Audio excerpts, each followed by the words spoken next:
दोस्तों नमस्कार। आप सभी का स्वागत है कहानी केंद्र में। अब सुनिए उपन्यास देवदास का 11वां अध्याय। दोनों भाई द्विजदास और देवदास और गांव के बहुत से लोग जमींदार नारायण मुखर्जी का अंतिम संस्कार करके लौट आए। द्विजदास की रोते रोते दशा पागलों की सी हो गई थी। मोहल्ले के 10-5 आदमी भी मिलकर उसे पकड़ नहीं रख सकते। देवदास शांत भाव से एक खंबे के पास बैठा हुआ है। न तो उसके मुख से एक शब्द ही निकलता है और न उसकी आंखों में एक बूंद आंसू है। न तो कोई उसे पकड़ता है और न सांत्वना देने का ही प्रयत्न करता है। मधुसूदन घोष एक बार उसके पास जाकर कहने लगे, हाँ भैया, तकदीर के आगे। देवदास ने द्विजदास की ओर उंगली दिखाकर कहा, यह सब आपको वहां कहना है? घोष महाशय अप्रतिभ होकर बोले, हाँ, उन्हें तो बहुत शोक। और फिर ऐसी ही बातें कहते कहते वो वहां से खिसक गए। फिर कोई और पास नहीं आया। दोपहर बीत जाने पर देवदास अपनी अर्धमूर्छित माता के पैरों के पास जा बैठा। वहां उसे बहुत सी औरतें घेरे बैठी हुई थीं। पार्वती की दादी भी वहां मौजूद है। उसने भरे हुए गले से देवदास की मां से कहा, बहू जरा देखो तो, देवदास आया है। देवदास ने पुकारा, मां। उन्होंने एक बार देखा, बेटा। इसके बाद फिर उनकी मुंदी हुई आंखों के कोनों से अश्रुओं की अजस्र धारा बहने लगी। स्त्रियों का दल भी हाय हाय करके रोने धोने लगा। देवदास कुछ देर तक अपनी माता के चरणों में मुंह छिपाए बैठा रहा। इसके बाद उठकर धीरे धीरे अपने पिता के कमरे की ओर चला गया। उसकी आंखों में जल नहीं, चेहरा गंभीर तथा शांत है। अपनी लाल आंखें ऊपर की ओर गड़ाकर जमीन पर बैठ गया। ऐसा मालूम होता है कि अगर उस समय उसे कोई देख लेता तो अवश्य ही डर जाता। कपाल के दोनों ओर की नसें फूली हुई हैं और बड़े बड़े रूखे बाल खड़े हो गए हैं। तपाए हुए सोने के से वर्ण पर मानो कालीख पुत गई है। एक तो कलकत्ता का जघन्य अनाचार, फिर ये देर रात तक जागना और उस पर पिता की मृत्यु। जिसने आज से साल भर पहले उसे देखा था, जान पड़ता है वो शायद इस समय उसे देखकर सहसा पहचान भी ना पाता। कुछ देर बाद पार्वती की मां ढूंढती हुई दरवाजा खोलकर अंदर आई। देवदास। क्या है चाची? बेटा, इस तरह तो काम नहीं चलेगा। देवदास ने उसके मुख की ओर देखकर कहा, क्यों, मैंने क्या किया है चाची? चाची जानती तो थी कि क्या किया है, लेकिन उसको कोई उत्तर न दे सकी। उसने देवदास का सिर अपनी गोद में लिया और कहा, देव बेटा। क्या चाची? देव बेटा। देवदास ने उनकी छाती में मुंह छिपाया तो उस समय उनकी आंखों से एक बूंद आंसू टपक गया। दुखी से दुखी परिवार के भी दिन कट जाते हैं। धीरे धीरे दूसरे दिन का सवेरा हुआ। रोना धोना भी बहुत कुछ कम हो गया। द्विजदास का मन अब बिल्कुल ठिकाने आ गया है। उनकी मां भी अब उठकर बैठ गई है और आंखें पोंछती हुई दिन के काम कर रही हैं। 2 दिन के बाद द्विजदास ने देवदास को बुलाकर कहा, देवदास, पिताजी के श्राद्ध में कितना खर्च करना उचित होगा? देवदास ने बड़े भाई के मुख की ओर देखकर कहा, जो कुछ आप उचित समझें। नहीं भाई, सिर्फ मेरे समझने से ही काम नहीं चलेगा। तुम भी बड़े हो गए हो, तुम्हारी राय लेना जरूरी है। देवदास ने पूछा, नगद कितने रुपए हैं? पिताजी के हिसाब में 1.5 लाख रुपए जमा है। मेरी समझ में 10-1 हजार खर्च करना काफी होगा। तुम्हारी क्या राय है? मुझे उसमें से कितना मिलेगा? द्विजदास ने कुछ सोचने के बाद कहा, तुम्हें भी उसमें से आधा मिल जाएगा। तुम्हारे 70,000 और मेरे 70,000 रुपए बाकी रहेंगे। मां को क्या मिलेगा? मां नगद लेकर क्या करेंगी? वे तो घर की मालकिन हैं ही। हम लोग उनका खर्च चलाएंगे। देवदास बोला, मैं समझता हूं कि आपके हिस्से के तो 5,000 रुपए खर्च हों और मेरे हिस्से के 25,000। अपने बाकी 50,000 रुपयों से मैं 25,000 लूंगा और बाकी 25,000 मां के नाम से जमा रहेंगे। आपकी क्या राय है? पहले तो द्विजदास मानो कुछ लज्जित हुआ, पर बाद में उसने कहा, अच्छी बात है। मेरे तो जानते हो, स्त्री पुत्र और कन्या है। उनका ब्याह जनेऊ वगैरह करना होगा। बहुत से खर्च हैं, इसलिए ये राय ठीक है।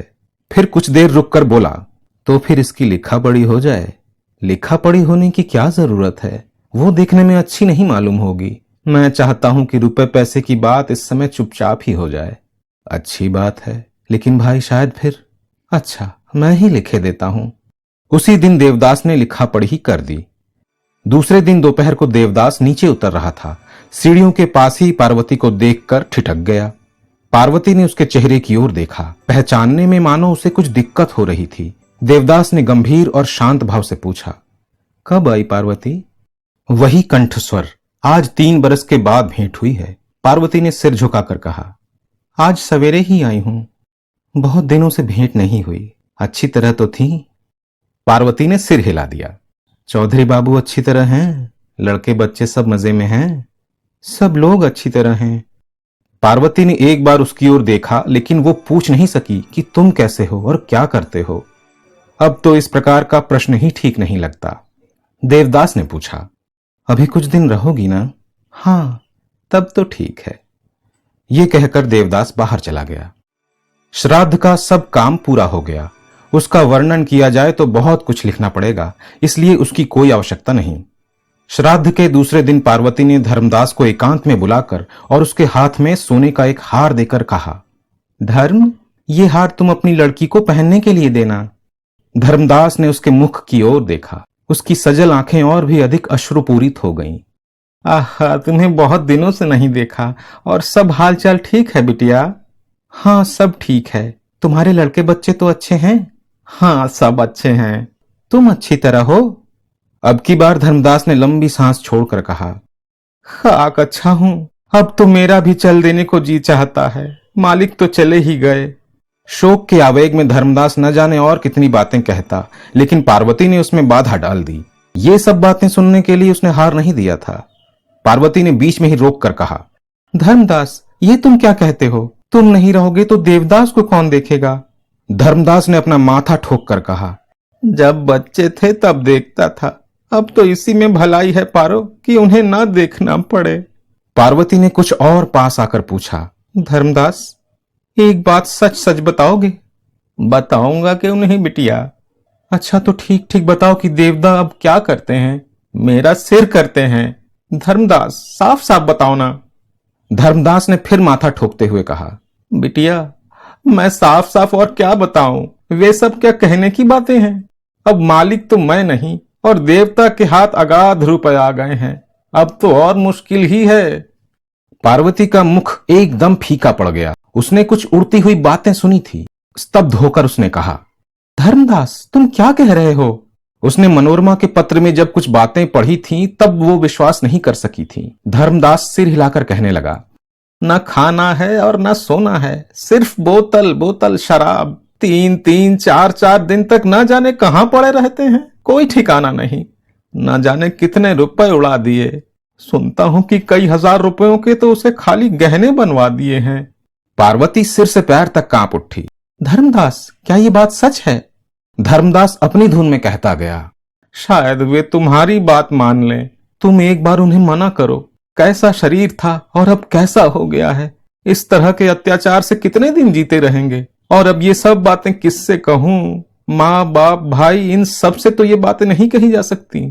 कुछ ठहर कर धर्मदास बार बार माथा ठोकते हुए कह उठा, पार्वती, जी चाहता है कि सिर पटक कर मर जाऊं। अब जीने की साध नहीं रही।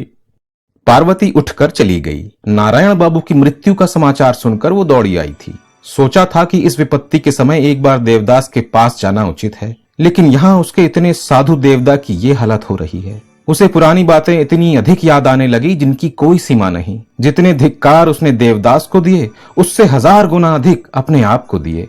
1000 बार उसे ये ख्याल आया कि अगर मैं होती तो क्या कभी ऐसा हो सकता था। पहले उसने अपने हाथों से ही अपने पैरों पर कुल्हाड़ी मारी थी, लेकिन अब वो कुल्हाड़ी उसके सिर पर आ पड़ी। उसी के देवदा की तो ये हालत होती जा रही है। वो इस प्रकार नष्ट हो रहा है और वो खुद दूसरे ही गृहस्थी का भला करने के फेर में पड़ी हुई है। दूसरे को अपना समझकर वो रोज अनाज बांटती है और खुद उसका सर्वस्व आज भोजन बिना मर रहा है। पार्वती ने प्रतिज्ञा की कि आज मैं देवदास के पैरों पर अपना सिर पटक कर प्राण दे दूंगी। अभी संध्या होने में कुछ देर थी। पार्वती देवदास के घर पहुंचकर उसके कमरे में दाखिल हुई। देवदास पलंग पर बैठा हुआ हिसाब देख रहा था। उसने सिर उठाकर देखा। पार्वती धीरे से दरवाजा बंद करके जमीन पर बैठ गई। देवदास सिर उठाकर हंसा। उसका चेहरा उदास मगर शांत था। उसने हंसते हुए कहा, अगर मैं तुम्हें बदनाम करूं तो? पार्वती ने अपनी सजल आंखें एक बार उसकी ओर उठाकर फिर तुरंत ही झुका ली। उसने पल भर में ही समझा दिया कि वो बात मेरे कलेजे में सदा के लिए तीर की तरह चुभ गई है। अब और क्यों? वो बहुत सी बातें कहने के लिए आई थी, लेकिन सब भूल गई। देवदास के पास आकर वो बात नहीं कह सकती। देवदास फिर हंस पड़ा और बोला, समझ गया पारो। क्यों, शर्म आती है ना?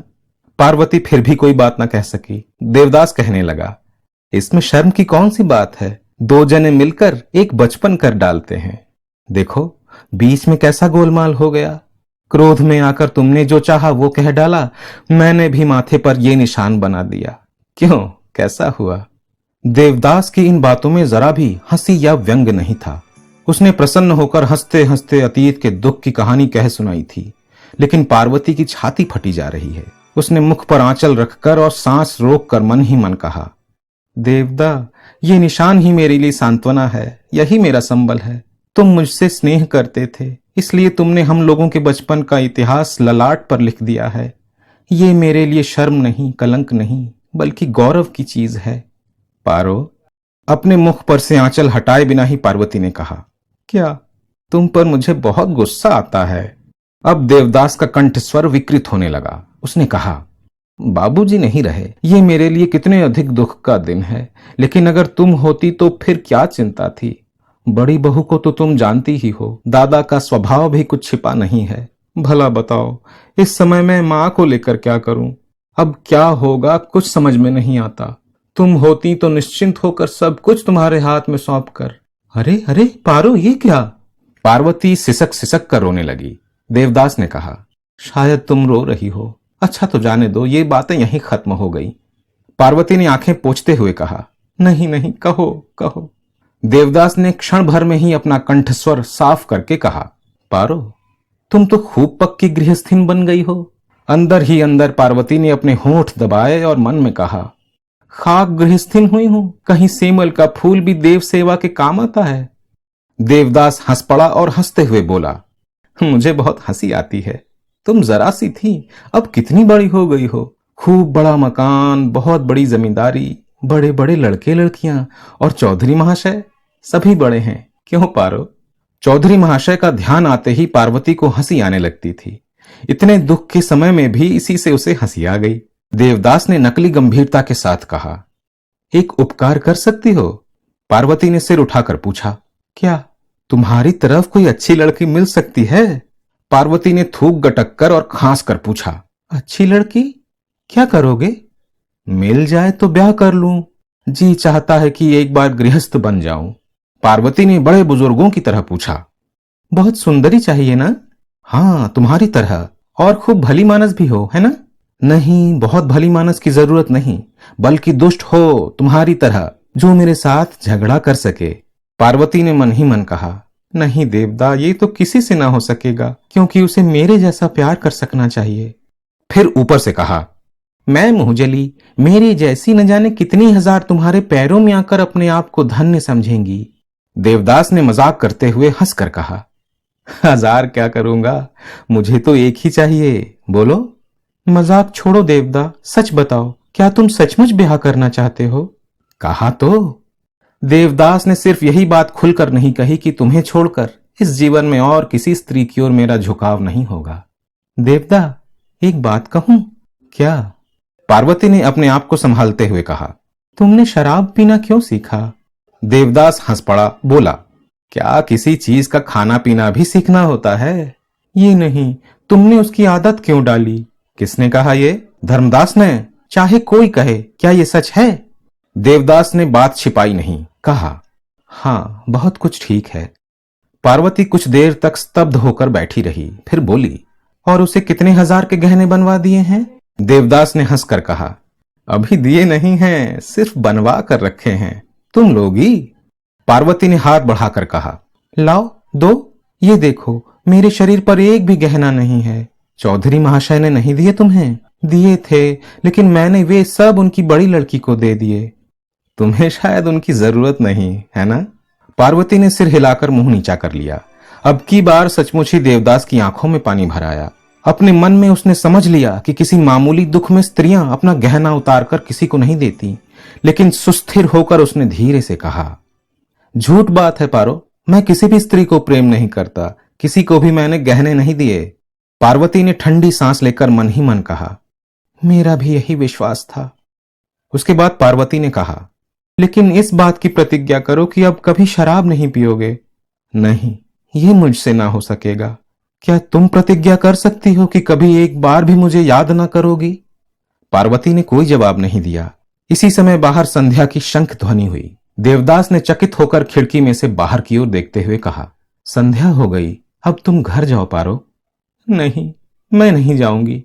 पहले तुम प्रतिज्ञा करो। ये मुझसे नहीं हो सकता। क्यों नहीं हो सकता? क्या सभी लोग सब काम कर सकते हैं? इच्छा करने पर अवश्य ही कर सकते हैं। तुम आज रात को मेरे साथ भागकर चल सकती हो? सहसा पार्वती के हृदय की गति जैसे रुक गई हो। अज्ञात रूप से अस्फुट स्वर में उसके मुंह से निकल गया, कहीं ऐसा होता है? देवदास पलंग पर खिसक कर बैठ गया और बोला, पार्वती, दरवाजा खोल दो। पार्वती और भी आगे खिसक कर दरवाजे के साथ अच्छी तरह अपनी पीठ सटाकर बैठ गई और बोली, पहले प्रतिज्ञा करो। देवदास उठकर खड़ा हो गया और धीरता से कहा, पारो, क्या इस तरह जबरदस्ती प्रतिज्ञा कराना कोई अच्छी बात है? क्या इससे कोई विशेष लाभ है? आज की प्रतिज्ञा संभव है कि कल निभा न सकूं। मुझे झूठा क्यों बनाना चाहती हो? कुछ समय और भी इसी प्रकार चुपचाप समय बीत गया। उसी समय कहीं किसी कमरे की घड़ी में टन टन करके 9 बज गए। देवदास घबरा गया। उसने कहा, पारो, दरवाजा खोल दो। पार्वती ने कोई उत्तर नहीं दिया। देवदास ने फिर पुकारा, पार्वती, मैं यहां से नहीं जाऊंगी। ये कहकर पार्वती रोती रोती उसी जगह लौट गई और बहुत देर तक रोती रही।